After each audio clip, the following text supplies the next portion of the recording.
So I'm here with Joshua Harris. He's the Green Party candidate for mayor in Baltimore.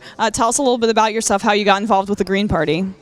Well, I was running my campaign, and I originally announced I was a Democrat, but I was considering running as an independent. And for me, it was a matter of history and evaluating in a city that's been Democratic in title, that hasn't had any other elected leadership other than a Democrat for 60 years. And seeing what we saw last spring in Baltimore, it was not that Baltimore was on fire then, but it was years of broken policies and ineffective leadership that led to what we saw last spring in Baltimore. And so for me, the Green Party is a party that's been very outspoken on issues of social justice, racial justice, economic justice, and environmental justice. And when we talk about going from protest to policy, it was a party that aligned with my views and values most.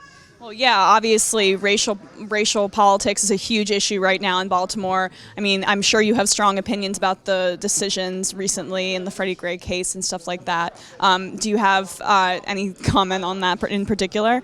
Well, absolutely. I mean, there's lots of work to do in Baltimore, and with the announcement that the officers, all charges would be dropped against any officers in the Freddie Gray case or trial, unfortunately, it was not shocking to those of us in Baltimore.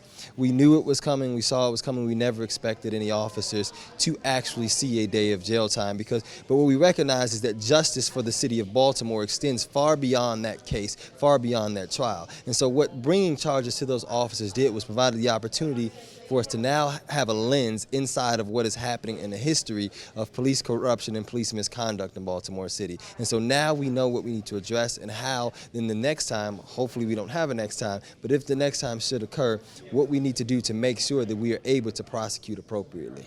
Well, it's crazy because I remember when you had a very gung-ho prosecutor come out and say that she was going to go after them with the fullest extent of the law. And at the time, a lot of us in the progressive movement thought, yeah, maybe we will get justice in this case. But none of those officers received any charges or had any consequences for their actions. So what specifically about the Democratic Party in Baltimore leads to this kind of corruption, this kind of unaccountability that you're trying to fight?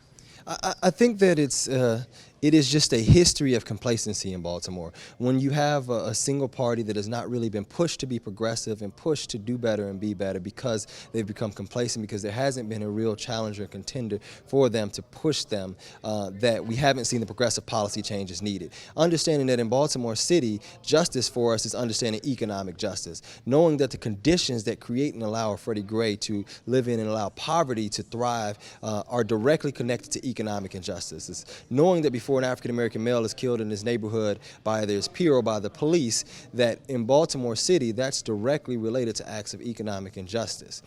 Knowing that in Baltimore, in most cases, that young man went to a school that didn't have heat in the wintertime, or where he could not drink the water because it runs through lead pipes in his school.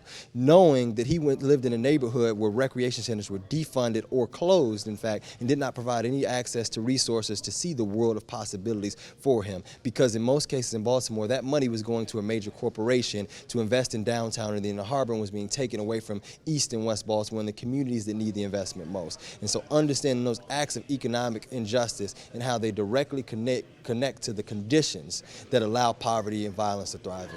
Yeah, I've been to Baltimore a bunch of times, and the harbor is so different from the rest of the city.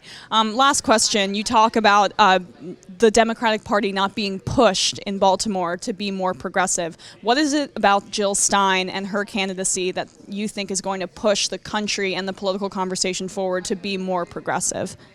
I think that it's about really, and what we've seen is that people are tired and frustrated of politics and business as usual, and particularly politics that have catered to corporate interests and corporate entities, putting institutional expansion and profit margins over people. And Jill Stein is committed to the people, as well as my campaign. These are campaigns that are committed to putting people first and investing in policy solutions that are going to take the politics and take the power away from the bureaucracy of City Hall and away from government and corporate interests, and put them in the hands of the people and communities that need them most and should be being empowered by them every single day. And that is what we're seeing. This movement is not confined to a single candidate or to a single individual, but it is where the people are and what the people's needs are being met.